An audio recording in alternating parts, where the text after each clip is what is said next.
Did you know that 73% of prospective employees won't apply or accept a position at a company that doesn't offer modern work experiences?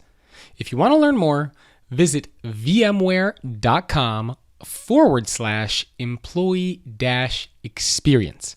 But I'm going to give you another reason to visit that page, and I have to confess that this is one of the coolest podcast sponsorships I've done with my friends at VMware, because they are actually giving away copies of my upcoming book, The Future Leader.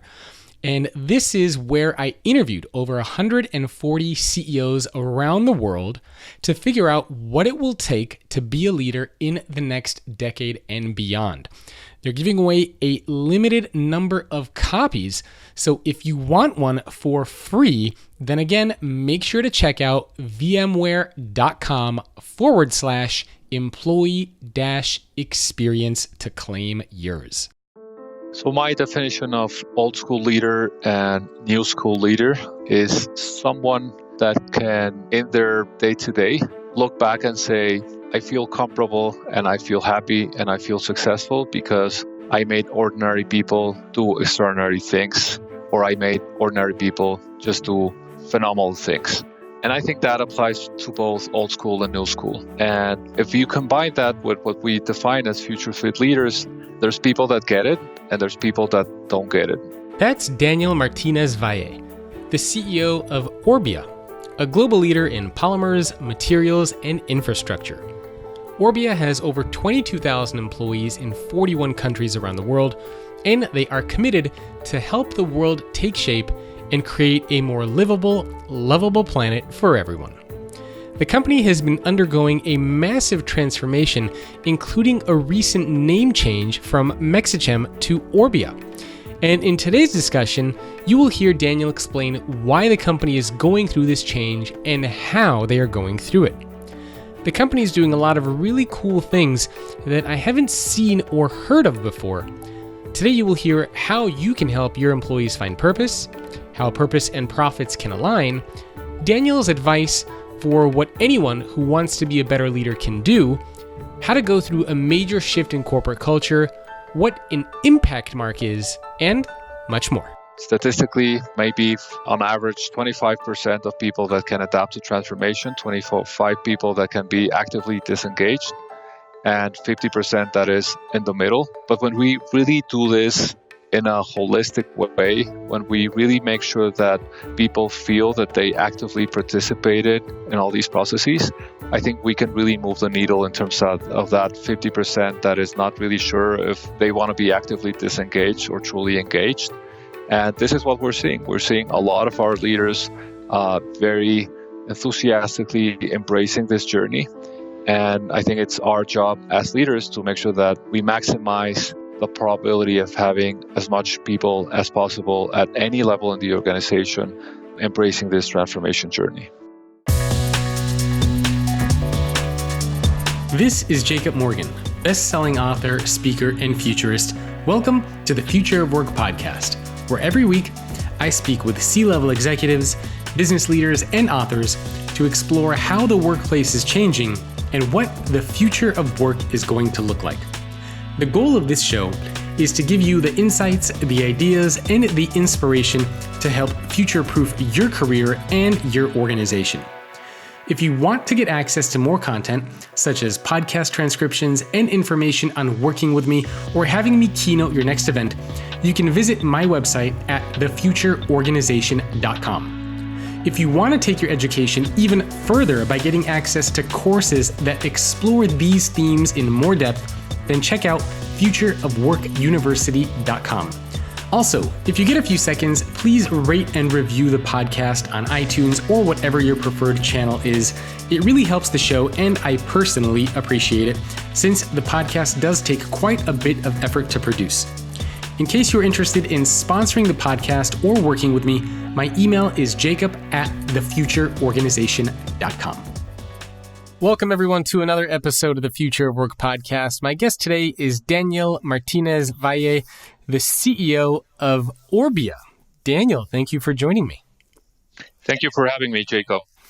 So I have to confess, before we got in contact with each other, I've actually never heard of Orbia. And I know you guys recently went on a name change. You had a previous name and you changed fairly recently. But maybe you can give us a little bit of background information about the company, what you guys do, and how many people do you have working at Orbia? That's actually a fascinating story. Orbia was used to called Mexichem in the past, and it started as a Mexican chemicals company many, many years ago. Back in 2003, roughly 80-90% of our business was based in Mexico and mostly chemicals. Today, and we had an annual turnover back then of roughly $300 million. Today, we're truly a global company. We sell our products and solutions in more than 110 countries. Our annual turnover is north of $7.2 billion.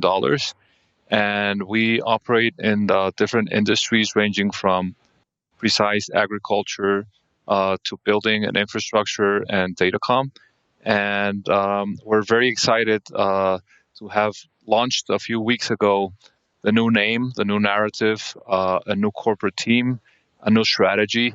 And we actually believe we're one of the few companies that can truly help solve a few of the most pressing global challenges, namely food security, water management, making cities more livable and lovable, and helping improve the well-being and healthcare of people around the world. So, in a nutshell, that would be the description of who we are today. And we have 22,000 people very excited about being able to advance life around the world, which is our purpose. Yeah, you guys are actually quite a large company. I was surprised to learn that you were indeed that large. And I found that your sort of this transformation that you're going through is very fascinating, and that's one of the reasons why I wanted to talk to you. So can you help listeners understand what is this transformation? I mean, obviously it started with the name change, and I have a lot of questions for you about your impact mark as well, because that's like one of the coolest things I've seen a company do, but we'll get into that later. So why do this transformation? Why do the name change? Why this new corporate strategy? What's happening in the world that forced you or made you want to take this change? And what is the change? Yeah, that's a great question. So I was appointed CEO of Orbia on February of 2018 last year. And I had been very familiar with the company because I used to be before that CEO of the holding company. In my first public appearance with a management team with 200 people in a very large room, I was interviewed by a strategist whose name is Roger Martin. And he was asking me very, very fundamental questions about the business and how I saw the future unfolding. And it was back then and there when I actually realized that we had truly become a global company, and that we had over the years invested both organically and inorganically via acquisitions on a number of assets that could truly sort of be focused on really becoming more customer-centric and becoming more global, and really sort of focused on addressing these challenges that I was referring to. And I started thinking about the numbers on, let me give you just a couple of examples. On food security, there's 800 million people today that do not have access to enough food. And by 2050, food production will have to increase by 70% if we have to increase to satisfy that demand. There is no way with existing production methods in agriculture and with the existing water usage that we will be able to meet these targets, and let alone solve the issue associated to these 800 million people that do not have access to food today. And then we can go back and explain how we can solve these issues. And in terms of water, there's a fourth of today's global population that is facing scarcity issues around water. And by 2050, 2/3 of the global population will definitely suffer severe stress issues related to water. That's another one of the global challenges that we want to address. And then the third one, I was talking about livability and lovability of cities. Today, 55% of the world population lives in cities. And from a sort of surface perspective, it only represents a little bit over 2% of the world's surface. So that's a hugely sort of overrepresented in terms of the number of people that live in cities. But the issue that we will be facing as we sort of evolve in the next 30 years as a population or as an organization is we will have to help solve that by 2050. 2/3 of the world's population would live in cities, so from 55% to almost 67%. And there's a lot of things that need to be addressed in terms of mobility, in terms of buildings, in terms of access to services, a lot of things that we can work on and that we've been working on for the last many, many years. And last but not least, just a data point on well-being. There's 7 million people today that die year over year by being exposed to particles and pollution in the air. That's one of the things that we really sort of have been focusing on. Today, we touch 100 million lives thanks to the propellant gas that is included in every single inhaler that is out there in the market. 80% of the market share is controlled by us, and that represents that we help people breathe easier by the propellant gas that we produce in the UK every day. So just a few examples of the sort of realization that we had back then when I was on stage with Roger Martin, and he was asking me, how do I see the future of Mexichem evolving over time? Again, global company, global challenges. We had a unique opportunity to transform ourselves, to elevate our ambition, and to really focus our capital, focus our people, focus our talent to solving or helping solve these global challenges. There's three components that are very, very important in this transformation journey. The first one has to do with articulating a very clear purpose that people in our organization and our stakeholders can really understand and connect to. The second one are values, which is very important as we move along and as people make daily choices within our organization and within sort of our extended organizations. And then the third one is to really transform our company and to become truly a customer-centric organization. Most companies that were operating in the industrial environment were very much focusing on building things, assuming that people will come and buy them, materials, solutions, systems, products, etc. We really want to change that equation and move from the supply mentality to a demand mentality and really think how we can solve these sort of human needs with a very, very human-centered approach in everything that we do from a manufacturing perspective, from a design perspective, from an innovation perspective moving forward. It sounds like it's basically trying to become a more human company, right? One that cares about the world, the environment, people, society. Would you say, obviously most businesses, kind of the traditional idea of a business is to make a lot of money, right? You know, make money, make the shareholders happy, as much profit as you can possibly make. Would you say that narrative of a business is changing? And is that one of the reasons why you are going through this transformation? You're sort of acknowledging that it's not just about profits anymore. It's about society and the world and people? So the way we articulate it internally is we do have an opportunity to be the best company in the world in what we do. And at the same time, to become the best company for the world in what we do and thanks to how we do things.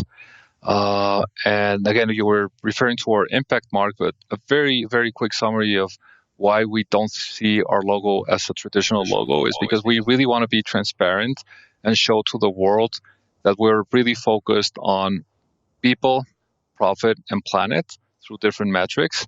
And this is at the core of our founding chairman. This is at the core of our chairman today. This is how they've thought about business for the last 60 years, 20 years, 10 years.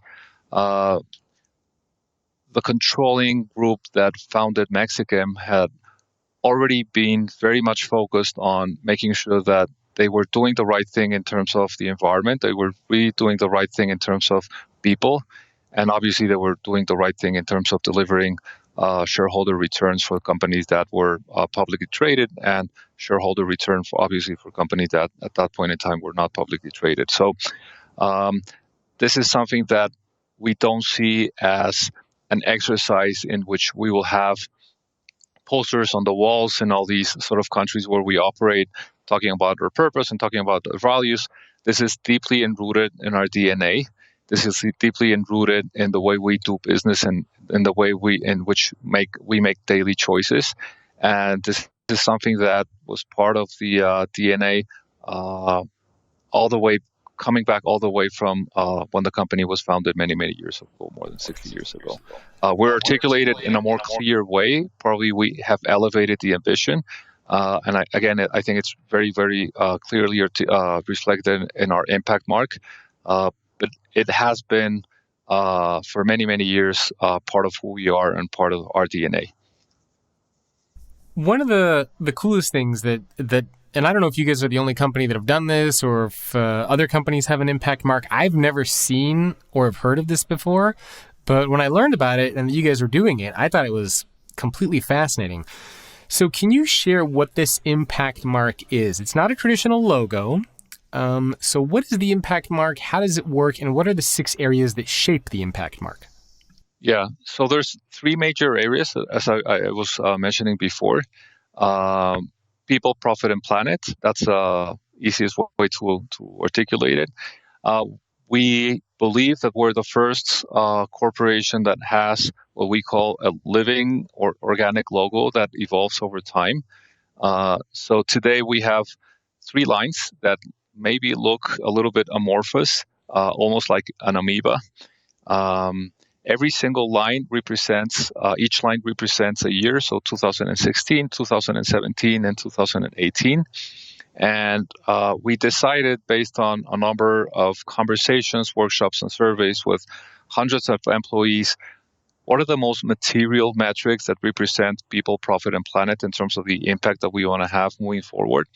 So from a financial perspective, we're talking about return on invested capital, which is key in terms of how we measure success for the company. We're talking about how much we're investing, not only in R&D, what we call traditionally R&D, but what we call today human-centered innovation. We have an innovation lab in San Francisco in collaboration with IDEO, where we're building our new ventures with human-centric design. We're also already launched our corporate venture capital, in which we're going to invest $130 million in startups. And we're doing a lot of efforts on open innovation with our employee base. So that's the second metric associated to quote-unquote profit. And then moving to the planet component, we're including 2 metrics. The first one has to do with how much are we going to be reducing our emissions of gas in terms of the greenhouse effect. And then the second one has to do with how much we're reducing the generation of waste in our plants all over the world. And then last but not least, when we're talking about people, we decided to include 2 metrics. The first one has to do with what is the percentage of women in top management. And the second one is how much are we investing in terms of developing our talent globally on the several sort of fronts, on leadership, innovation, digital capabilities, AI, machine learning, data analytics, things that are really relevant for our future talent. And again, in a nutshell, these are 6 metrics. We're a company, as any company is, conformed by individuals and people. No one is perfect, and I think there's no such thing as a perfect company. If we were a perfect company, our impact mark or our logo would be 3 perfect circles, but this is not the case. As we move along in the evolution of this transformation of Orbia, anyone will be able to see in our webpage and in our digital sort of estates how we are evolving the impact that we're having on these 6 metrics. We might refine it over time and make it a little bit more comprehensive, but this is the first prototype that we put out there as our impact mark. Where did you get the idea for this? I mean, have you seen any companies do this? Like I said, I've never seen or heard of this before, but I think it's really great because it's essentially the public representation of your brand and how you're doing across various metrics, which I think is fascinating. So where did this concept even come from? So it was actually a very interesting process in which a lot of people were involved, and we have the advantage of having very creative people that participated in that process. And when we saw a few of the proposals for our new logo, some of them really looked like a very traditional, boring, dull logo that could be adopted by any kind of company in any kind of space. But when we saw something that looked like an amoeba, that gave me the impression that there had a very interesting component in how that was graphically depicted that could be related to organic living organisms and things that can evolve over time. And then based on a number of discussions, we came up with this idea. And I think it, as you said, it truly reflects who we are, who we want to be, and how we can aspire to advance life around the world, and how we can literally reflect that in our logo and our business cards and everything that is represented through our brands all over the world. I know that this concept of purpose is also very, very important for you, and it's something that a lot of companies are starting to focus on. Can you talk a little bit about how you define purpose and what are you doing as an organization to help employees get connected with that sense of purpose, to learn to discover that purpose inside of Orbia? Yeah, that's a great question. So for us, purpose means what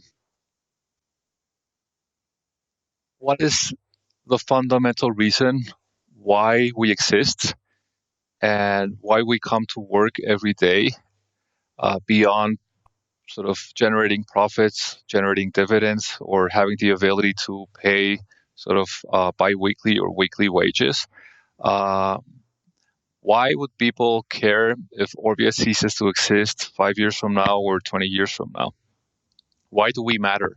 Why do we exist? And it's a combination of a number of individual reflections in terms of how can we transcend in life? Why are we here?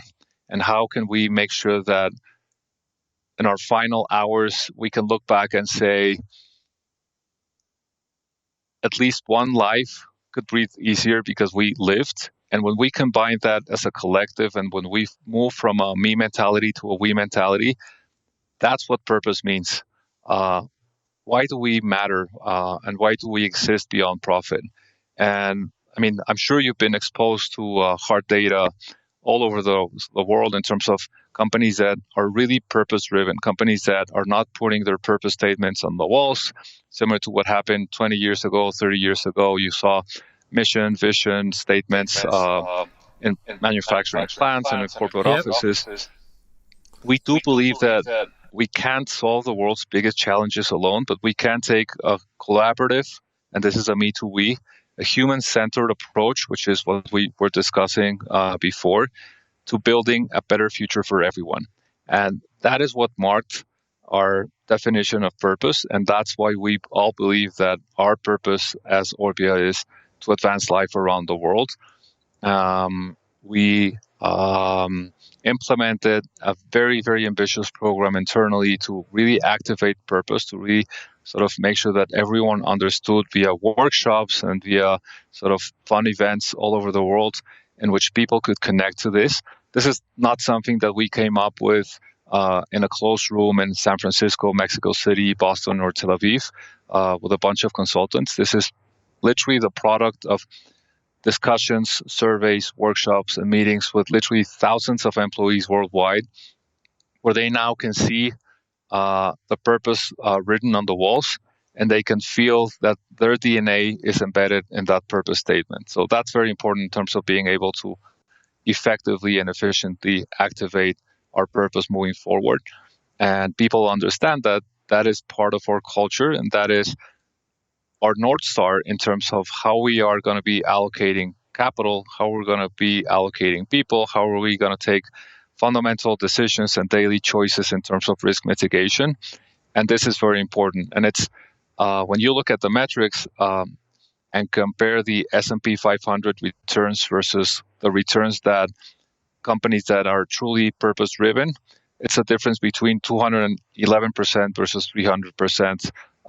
In contrast to the S&P 500 total shareholder return. So this actually matters. It's not something that people should perceive as quote-unquote touchy-feely.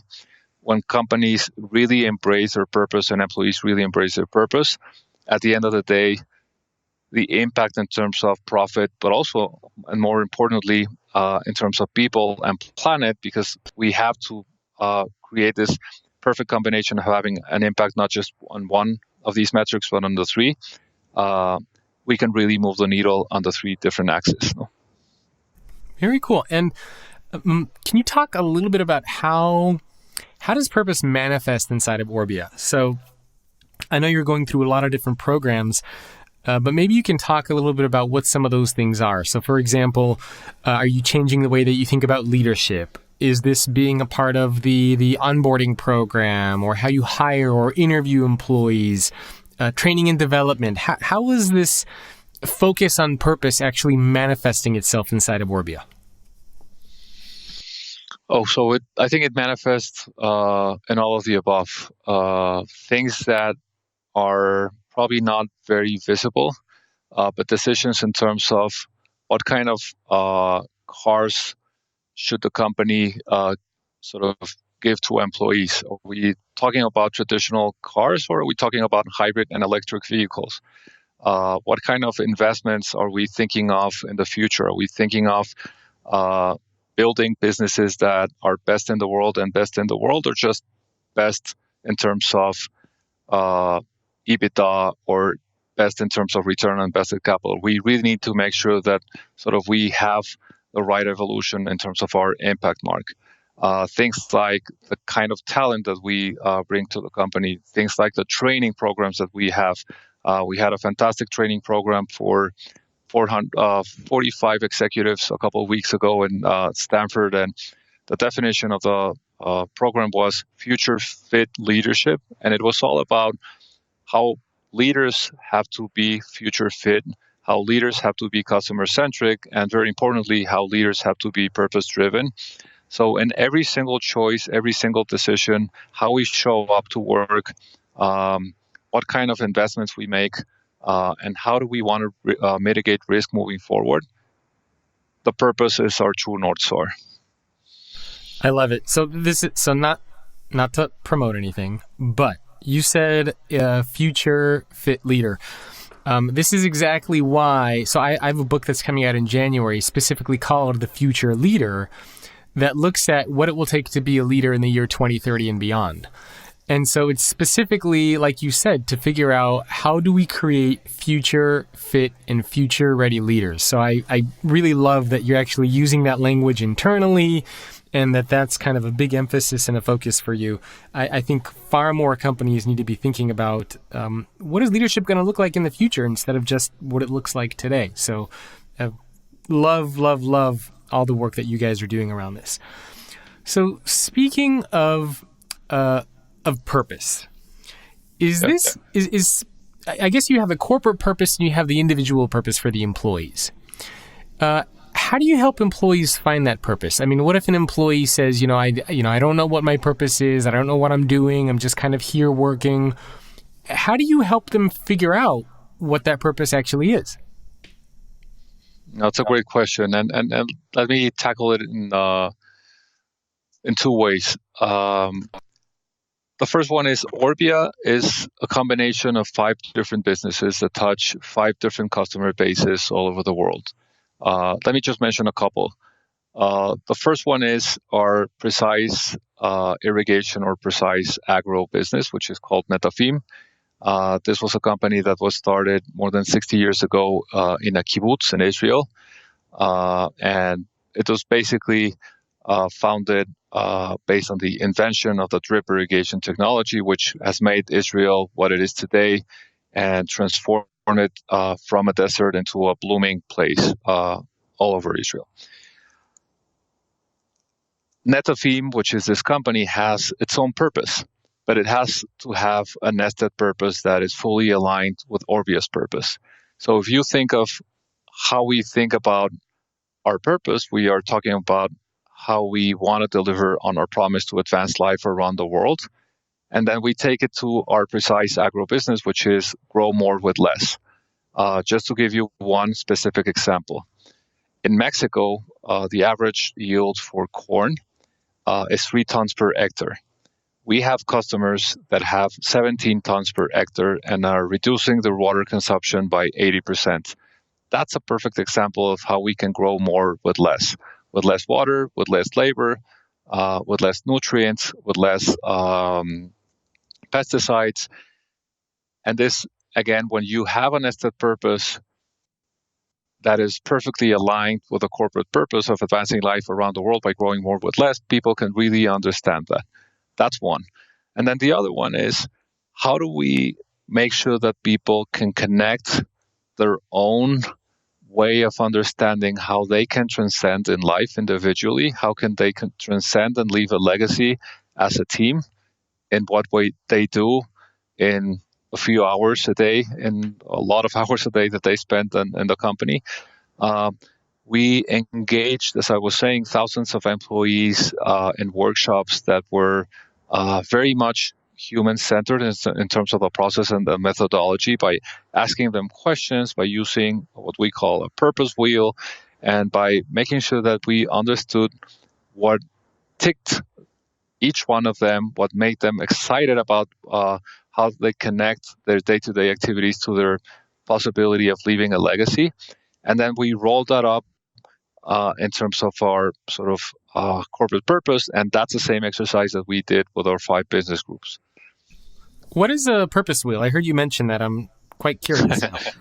So it's a wheel of fortune, similar to that, with different options of purpose statements. And then you start narrowing down in terms of whether you feel that you're more oriented towards being more caring or more innovative or more like a wizard, different typologies and different archetypes that mark who we are as individuals and as companies. And then you start, again, narrowing it down to what the consensus looks like. And that's how we end up choosing that we're fully aligned with this concept of advancing life around the world. Today's leading companies understand the importance of enhancing the employee experience. To maintain your competitive advantage and to achieve business goals, retaining top talent is absolutely paramount to your success. That's why, and something that I've said many times over the years, is why IT and HR have to partner together to create great experiences for their workers. And if you are ready to separate from the pack, you can start with a report from VMware. And to get access to that report, you can visit vmware.com/employee-experience. And by the way, on that URL, you can also sign up to get a copy of my upcoming book, The Future Leader, where I interviewed over 140 CEOs around the world to figure out what it's going to take to be a leader in the next decade and beyond. So if you want to get access to that report and to get a free copy of my upcoming book, again, the URL is vmware.com/employee-experience. And now, back to the show. What is it like to work at Orbia? And I know you have 22,000 employees all over the world doing different types of jobs and functions. But maybe you could just help listeners understand what it's like. I mean, maybe let's say if you're in an office, for example, do you have open offices or closed? Is it free food for everybody? What is the corporate environment like?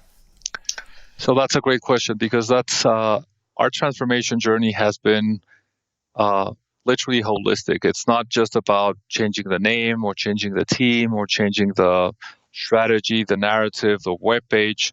I think we're touching almost every aspect of corporate life And we used to have corporate offices that were the traditional corporate offices with closed spaces. I literally had to walk up 3 floors to talk to the chief HRO. I had to walk 2 stories up to talk to our CFO. Today, I'm talking from our Mexico City headquarters, and we have headquarters in Amsterdam, in Tel Aviv, and in Boston. And this is a little bit reflection of our global transformation, but I'm talking from a very open space. No one has an office, not even the CEO or the CFO, not even the CHRO. We share spaces. We have a common sort of kitchen where people can work, can chat, can eat, can drink, can spend time there. We have a meditation space where people can also have time for reflection and meditation. We have a mother's room where mothers can spend time and do their things. So it's a completely different sort of environment. We spend a lot of time really focusing on what we wanted to give people in terms of this spatial experience. And it has completely changed the way in which we interact. And again, I think it's a good example of how we create the right space for people to thrive in a we environment versus a me environment in which they were locked in a room using in a very inefficient way a lot of square feet. And today we're all in the same space sharing our ideas, our thoughts, and our passion. And if you look up, you can see people working here in our office that come from India, that come from Israel, that come from the Netherlands, that come from Budapest in Hungary. So very, very global team. We have, as I was saying, 5 different business groups. One is led by someone in Israel.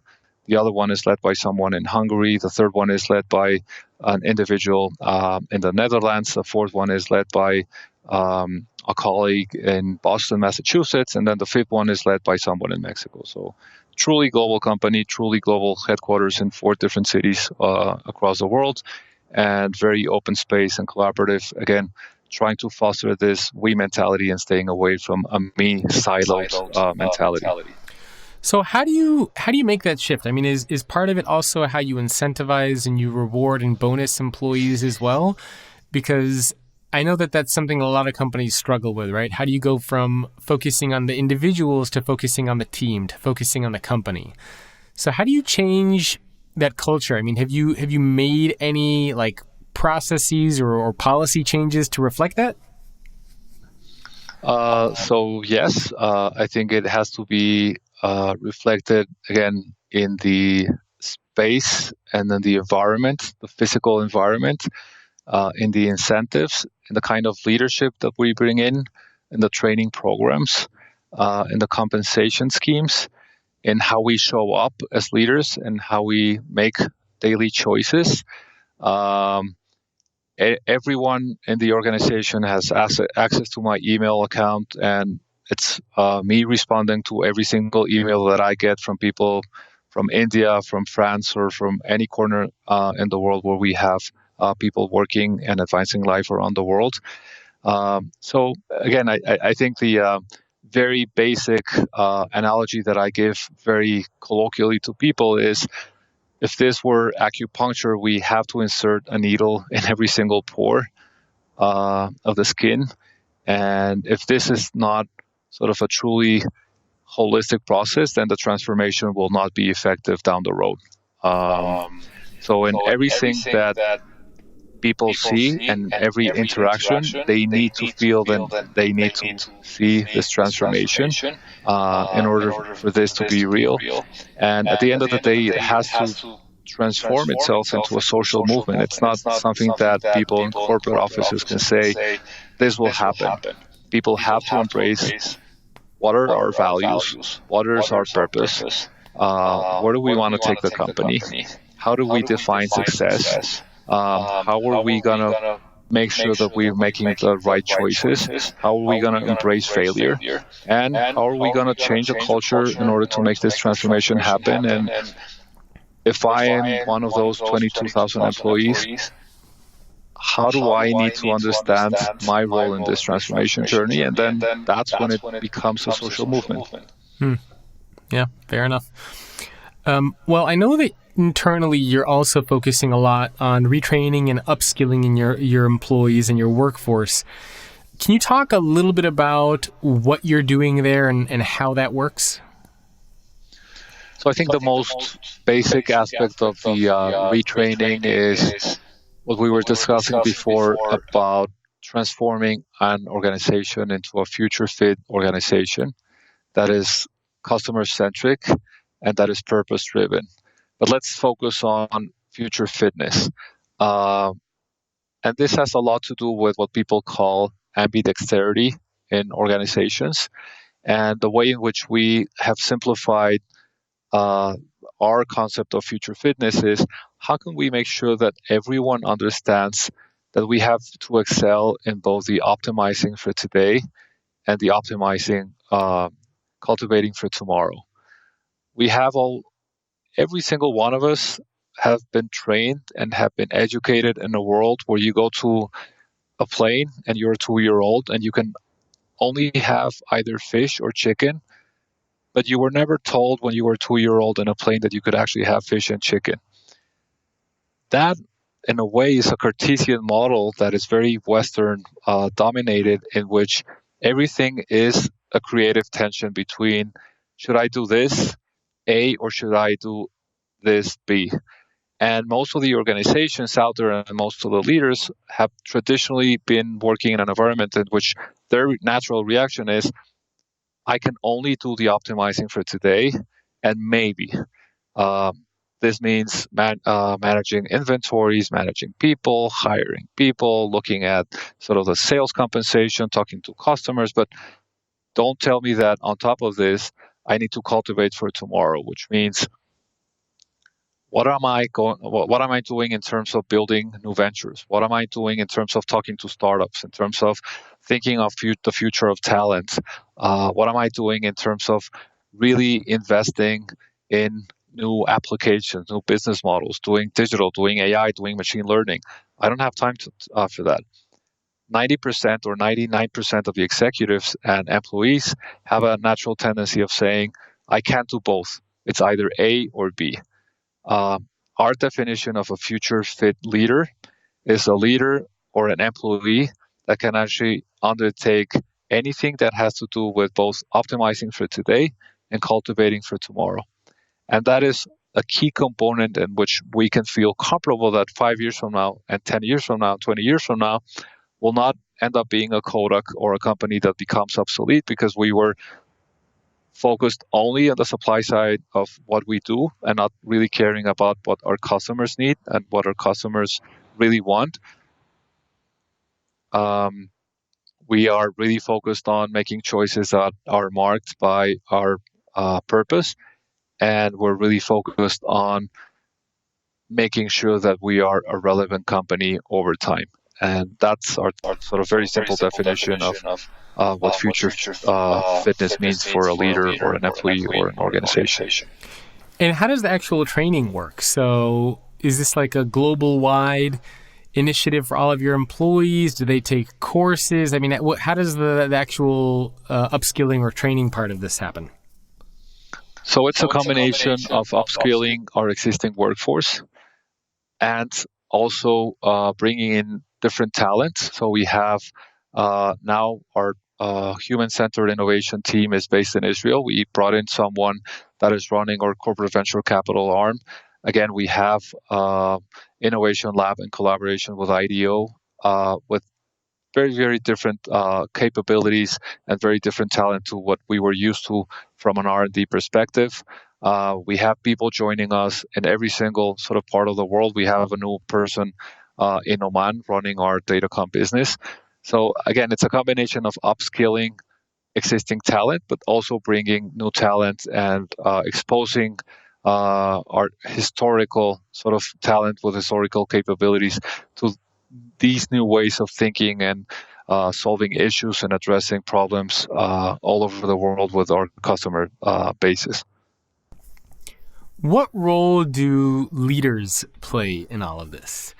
So obviously we talked about a future fit leader, but how do you create a future fit leader? Because I'm sure maybe you had some leaders in Orbia who, yeah, let's call them old school, right? They didn't agree with a lot of these new ideas and concepts, focusing on purpose. Maybe they thought all of this stuff was crazy. How do you teach leaders to become future ready? And what do you do for leaders who are just not willing to make that change? So my definition of old school leader and new school leader is someone that can, in their day-to-day, look back and say, I feel comfortable and I feel happy and I feel successful because I made ordinary people do extraordinary things, or I made ordinary people just do phenomenal things. And I think that applies to both old school and new school. And if you combine that with what we define as future fit leaders, there's people that get it and there's people that don't get it. Statistically, there may be on average 25% of people that can adapt to transformation, 25 people that can be actively disengaged, and 50% that is in the middle. But when we really do this in a holistic way, when we really make sure that people feel that they actively participated in all these processes, I think we can really move the needle in terms of that 50% that is not really sure if they want to be actively disengaged or truly engaged. And this is what we're seeing. We're seeing a lot of our leaders very enthusiastically embracing this journey. And I think it's our job as leaders to make sure that we maximize the probability of having as much people as possible at any level in the organization embracing this transformation journey. Are profits and purpose ever at odds with each other? Like, do you ever find a situation where by focusing on purpose, it means you have to sacrifice profits, or are these two things not opposing forces? So I think if it is well understood and well activated and well embraced, at the end of the day, there shouldn't be a creative tension. They should be fully aligned. Again, companies that were historically not purpose-driven may have assets that may not be best for the world. And again, as anything in life, it's a journey. It takes time. And I think that it's not about just focusing on the destination, but really focusing on having a passion for the journey and the day-to-day. And it's in that day-to-day and then those daily choices where we really need to make sure that we allocate capital, we allocate people, and we mitigate risk in a way in which we and other companies can actually move the needle in a very cohesive way in both in terms of profit and in terms of purpose and in terms of people and planet. So I personally believe that we can actually do both at the same time and not have sort of this creative or destructive tension. But at the end of the day, it's not as easy. It's not something that happens overnight, especially for companies that have been out there 60, 20, 30, 40 years. But over time, I think that there has to be this perfect sort of synergy or symbiosis between sort of reaching our objectives in terms of what we can do and what we will do in terms of profit, and what we can do and what we will do in terms of purpose and people and planet. I realized one of the things that I forgot to ask you, which I wanted to, was how did you get to become CEO? So I'm just kind of curious of your story. So I don't know how far back you want to go, but maybe you can give us sort of a timeline of what your career was like and how did you end up in this position of CEO? So very briefly, I am an economist by training, born and raised in Mexico City, and I ended up in my last year at the university undergrad working for the minister and the Ministry of Finance in the worst economic crisis that Mexico had back then in 60 years when we had what we called the tequila crisis, a major devaluation, and a major recession. And I ended up working in the office of the minister, working directly with him and with the deputy minister, which was a fantastic opportunity. I always said that it was the worst time for our country, but a fantastic personal and professional opportunity for me. Ended up being in meetings with the Secretary of the U.S. Treasury, with the head of the Fed in Washington, D.C., with the IMF, and ended up participating in the negotiations to bail out the country and take it to where it belonged back then, in terms of capital markets and in terms of economic growth and prosperity, etc. Then I was exposed to the entrepreneurial activity in Silicon Valley in the late 90s, and I decided I wanted to have an entrepreneurial activity. And I ended up starting a company after being a consultant at McKinsey for less than a year, and after spending some time also at JP Morgan on Wall Street. I ended up sort of doing some entrepreneurial activity and starting a company in Spain. I spent a few years there. Then I did private equity. Then I joined Cisco, and I ended up being director for worldwide strategy and planning with a fantastic team and fantastic leaders. And then I joined back in 2008 Caluz, and was CEO of Caluz until I was appointed CEO of Mexichem. So a combination of consulting, investment banking, public sector, entrepreneurship, a little bit of private equity before joining Caluz. And now I'm a CEO of this fantastic company, embarking on a fantastic journey. So what did it take for you to become the leader of this kind of a company? Or were there certain things that you did, certain skills, certain mindsets? Were there huge challenges that you had to overcome? Because, just listening to you talk about it, it sounds like, you kind of made it there and you make it sound so easy. But I'm sure it certainly was not an easy journey. So what did you have to go through to get to that situation, that position? So I think that's really an answer that should be responded by the chairman or who's a member of the board of directors. But I can only tell you that I have always been driven by doing good and doing well.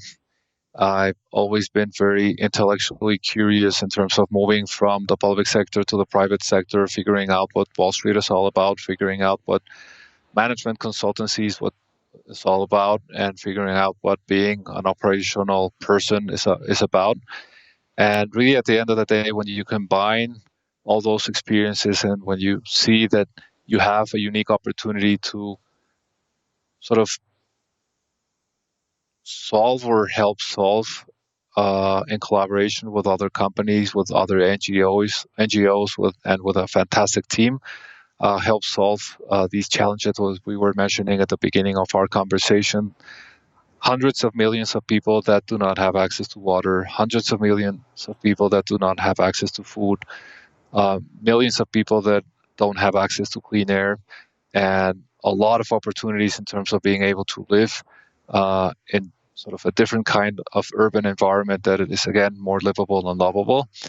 That is a combination of many of the sort of fascinating challenges that I faced in my previous lives, and many of the people that I have been capable of learning from have been exposed and have been instrumental in effecting change in all of these areas. And I ended up sort of having this opportunity to lead this fantastic company with, again, the support, the leadership, and the mentorship from my chairman. And I think that we're all very lucky, but also we have a huge responsibility to our shareholders, to our customers, and to all our stakeholders to really move the needle in terms of what we described in our impact mark. And I think there's very few companies out there that have this opportunity of being best in and best for the world, and we're one of them. And we're driven very passionately to making all these happen. What does a typical day look like for you? So as the CEO, 22,000 people all kind of look to you for guidance. How do you spend your day? So that's a great question. So we have a lot of global presence. In the next few months before year end, I still have to go to China. I still have to go to Korea, Japan, Amsterdam, Israel, the US, and probably a country in South America. That's all before the end of the year. That's before year end. That's correct. Wow. Okay, so you're on the road a lot. I'm on the road a lot, and I try to have as much exposure as possible to our customers. And I think that's the most important thing for a company. And I try to talk to as much as possible to people that do not need to have exposure to me in the day-to-day in our organization. That's very important for me. And it's fascinating because you have a typical day and you start the day talking about refrigerant gases in Europe, then you talk about sort of potato and banana farmers in India, and then you move to what's going on in our Oman operation, and then you start talking to our Brazilian team. Obviously, most of this in the day-to-day when I'm in one of our headquarters is via video conferencing. But travel is very important, and being there and talking to customers and talking to our employees and talking to our colleagues is very, very important. I know we only have a couple minutes left, so maybe to wrap up, you can give your advice for people listening who want to become better or more successful leaders. What advice do you have for them? What should they be doing or thinking about? So a couple of things. I think the best advice that a few of the best pieces of advice that I've received and that I've really embraced is beware of the what if feeling. You don't want to be 50 years old or 80 years old thinking at 1 a.m., what if I had made this choice? What if I had taken this risk? What if I have moved on and done something differently?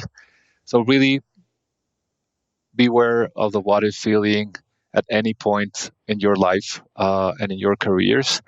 I think that it might seem very common, but really feel uncomfortable every day in what you do and in who you talk to and in the choices that you make. If you feel comfortable with the people that surround you 100% of the time, if you feel comfortable with 100% of your choices and your decisions, and if you feel comfortable in 100% of the environments surrounding you day by day, I'm sure there's something wrong. And probably last, be absolutely passionate about not the destination, but the journey.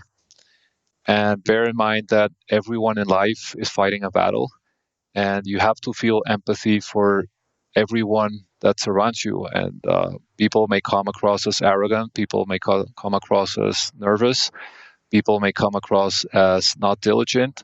But at the end of the day, if you feel empathy in everything that you think and everything that you do, and you realize that everyone in life may be fighting a battle, when you're looking at them, when you're listening to them, and when you're talking about anything with them, that empathy will make you come up with the right choices and not the wrong choices. I love it. That is fantastic advice. Well, I know we're near the end of our time, so where can people go to learn more about you or Orbia? I know I believe you're on LinkedIn, but anything that you want to mention for people to check out to learn more about you or Orbia, please feel free to do so. Sure. So Orbia.com is the best place, and we're now very active as part of this transformation journey on social media, Twitter, Instagram, and LinkedIn. I try to post as much as possible on all these social media. Very interesting articles on what we're doing all over the world in all our businesses, and we're very passionate about what we do, and we won't be able to do it alone. We need partners, and we need more people that are passionate about our journey. And we're happy to entertain any kind of discussion that can help us advance life around the world. I love it. Got to have that optimism, focusing on that purpose. And thank you for being one of the CEOs leading the charge. I know there are a couple CEOs out there who are fighting the good fight, so to speak. So I'm sure a lot of the employees out there, thank you for it. So again, people can check out your website, learn more about you, social media. Even on your website, I think you have information about the impact mark, so people can check that out, which is really, really interesting and fascinating.